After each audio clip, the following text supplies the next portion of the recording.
Hello student, আমি Tapas sir.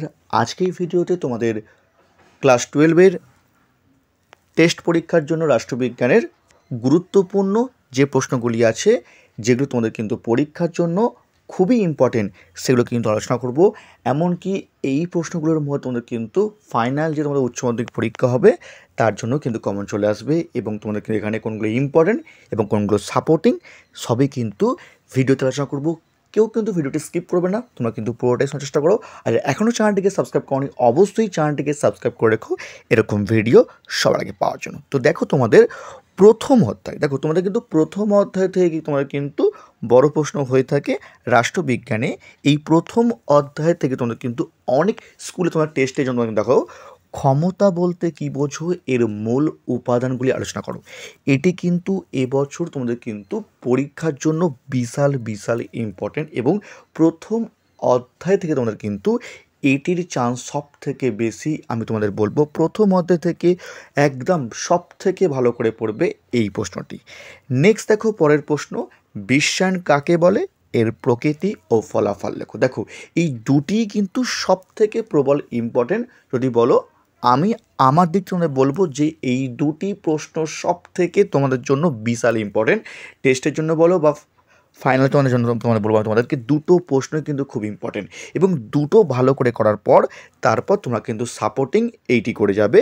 জাতীয় স্বার্থ বলতে কী বোঝো, জাতীয় স্বার্থ রক্ষার উপায়গুলো আলোচনা করতে হবে। এর মধ্যে তোমরা কিন্তু অবশ্যই তোমরা কিন্তু কমন পেয়ে যাবে। প্রশ্ন কঠিন হোক বা প্রশ্ন নর্মাল হোক, তোমরা কিন্তু পাবে এই তিনটি প্রশ্ন করতে পারলে। আসবো দেখো তোমাদের পরে, দেখো পঞ্চম অধ্যায়, কারণ তোমাদের দ্বিতীয়, তৃতীয়, চতুর্থ এখান থেকে তোমাদের কিন্তু এমসিকিউ আর এসিকিউ পরীক্ষায় আসে। দেখো, পঞ্চম অধ্যায়টা এমন একটা অধ্যায়, আমি তোমাদের বলবো যে তোমাদের কিন্তু সব থেকে খুঁটিয়ে একদম ভালো করে যদি বলো আমাকে, যে পঞ্চম অধ্যায় তোমরা কিন্তু একটু ভালো করে পড়বে। কারণ বাকি অধ্যায়গুলো তোমরা পড়ছো, তার থেকেও তোমাদের বলবো যে পঞ্চম অধ্যায় তোমরা কিন্তু একটু বেশি ভালো করে পড়বে। কেন? কারণ পঞ্চম অধ্যায় কিন্তু অনেক সময় দেয় না, বা পঞ্চম অধ্যায় তোমাদের প্রশ্ন কিন্তু একটু কঠিন হয়ে থাকে। তাই তোমাদের বলবো একটু ভালো করে তোমরা কিন্তু পঞ্চম অধ্যায় তোমরা কিন্তু ভালো করে পড়বে। দেখো, উদারনীতিবাদ বলতে কী বোঝো, এর মূল সূত্র অথবা বৈশিষ্ট্যগুলো আলোচনা করো। দেখো, এটি কিন্তু এবছর তোমাদের কিন্তু ফাইনালের জন্য বলো বা এবারের জন্য তোমাদের বলো, খুবই ইম্পর্টেন্ট প্রশ্ন। তোমাদের কিন্তু অনেক স্কুলে কিন্তু প্রশ্নটি দিতে পারে। ঠিক আছে, নেক্সট দেখো, পরের দেখো, মার্ক্সবাদের মূল সূত্রগুলি আলোচনা করো। এটি হয়তো অনেক স্কুলে দিয়ে দেয় যখন প্রশ্ন সোজা হয়ে থাকে, তো অনেক সময় তোমাদের কিন্তু এরকম না এসে তোমাদের কিন্তু দিতে পারে মার্ক্সবাদের দ্বন্দ্বমূলক বস্তুবাদ সম্পর্কে আলোচনা করো 8 মার্কসে, অথবা আসতে পারে মার্ক্সবাদের বিপ্লববাদ সম্পর্কে আলোচনা করো, অথবা আসতে পারে মার্ক্সবাদের শ্রেণী সংগ্রাম সম্পর্কে আলোচনা করো। তো এটাকে এমনভাবে পড়বে, যদি তোমাদের ধরো দ্বন্দ্বমূলক বস্তুবাদ দিল, হ্যাঁ তোমরা 8 মার্কসে লিখতে পারো। কারণ তোমাদের কিন্তু এই জন্যই বলা হয়েছে যে এই চ্যাপ্টারে কিন্তু প্রশ্ন কিন্তু অনেক সময় কঠিন হয়ে থাকে। তাই তোমাদের অবশ্যই বলবো তোমরা কিন্তু এই চ্যাপ্টার তোমরা কিন্তু ভালো করে পড়বে, সবচেয়ে বেশি ভালো তোমরা ফোকাস করবে এই চ্যাপ্টারটার উপর। নেক্সট দেখো, সাপোর্টিং। এই দুটোর মধ্যে আমাদের পরীক্ষা বিশাল চান্স তোমাদের বলবো, তবে সাপোর্টিং না করে যাও, কারণ আমি তোমাদের বললাম যে পঞ্চম অধ্যায়ে কিন্তু প্রশ্ন কঠিন হয়ে থাকে।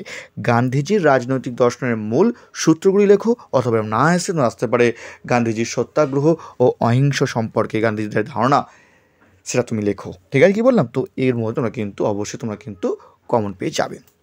যে এখনও চ্যানেলটিকে সাবস্ক্রাইব করনি, অবশ্যই চ্যানেলটিকে সাবস্ক্রাইব করে রেখো এরকম ভিডিও সবাইকে পাওয়ার জন্য। নেক্সট দেখো, তোমাদের ষষ্ঠ অধ্যায়। দেখো, ষষ্ঠ অধ্যায়ের মধ্যে আমি তোমাদের বলবো সব থেকে প্রবল হচ্ছে এই প্রশ্নটা, ক্ষমতার স্বতন্ত্রীকরণ নীতি বলতে কী বোঝো, এর পক্ষে ও বিপক্ষে যুক্তি দাও। ভেরি ভেরি ইম্পর্টেন্ট প্রশ্ন, পরীক্ষার প্রবল ইম্পর্টেন্ট। তো তোমরা এই 1 নম্বর প্রশ্ন পরীক্ষায় অনেক স্কুলে কিন্তু এসে থাকে, এটিভাবে ঘুরিয়েও দিয়ে থাকে তোমাদের প্রশ্নটি, তোমরা কিন্তু ভালো করে করবে 1 নম্বর প্রশ্নটি।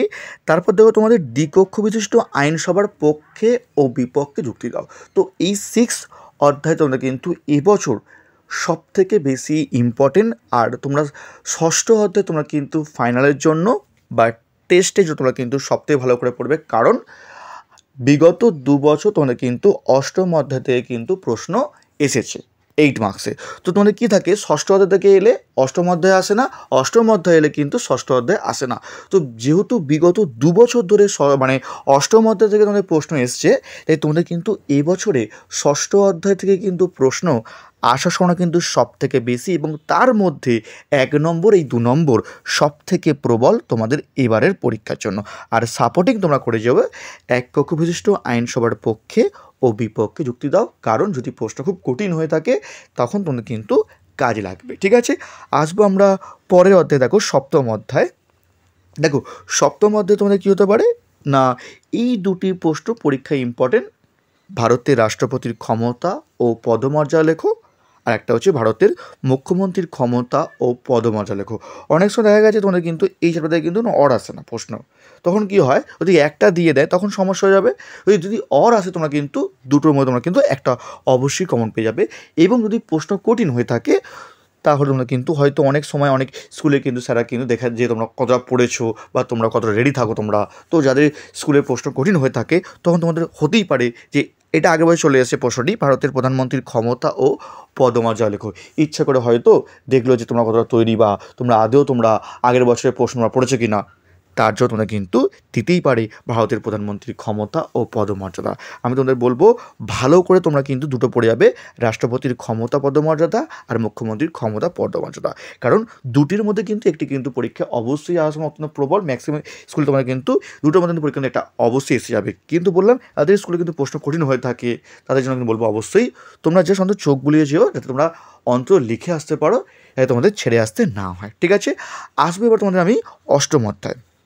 আমি তোমাদের বলেছি কি অষ্টম অধ্যায়ে তোমাদের কিন্তু প্রশ্ন কিন্তু কী বললাম যে 2 বছর ধরে তোমাদের কিন্তু চলে এসছে প্রশ্ন এখান থেকে, কিন্তু এবছর হয়তো নাও আসতে পারে, তবু তোমাদের বলবো অবশ্যই তোমরা কিন্তু করে যাবে, ছেড়ে আসবে না তোমরা কিন্তু। দেখো অষ্টম অধ্যায়ের প্রথম প্রশ্ন দেখো, এটি পরীক্ষার জন্য সব থেকে প্রবল, এবং এটি কিন্তু তোমার টেস্টের জন্য বলো ফাইনালের জন্য তোমরা বলো আসার সময় কিন্তু অত্যন্ত প্রবল। দেখো ভারতীয় পার্লামেন্টের ক্ষমতা ও কার্যাবলী আলোচনা করো। প্রবল ইম্পর্টেন্ট, অষ্টম অধ্যায়ের মধ্যে সব থেকে প্রবল ইম্পর্টেন্ট কিন্তু এই প্রশ্নটি, একদম বলতে পারো অষ্টম অধ্যায় একদম ফার্স্ট চয়েস প্রশ্ন, যেটি পরীক্ষার জন্য কিন্তু সব থেকে বেশি ইম্পর্টেন্ট। এমনকি অনেক স্কুলে কিন্তু এই প্রশ্ন কিন্তু আসার সময় কিন্তু অত্যন্ত বেশি। আর নেক্সট এর সাপোর্টিং করে যাবে কি পশ্চিমবঙ্গের বিধানসভার অধ্যক্ষের ক্ষমতা ও কার্যাবলী লেখো।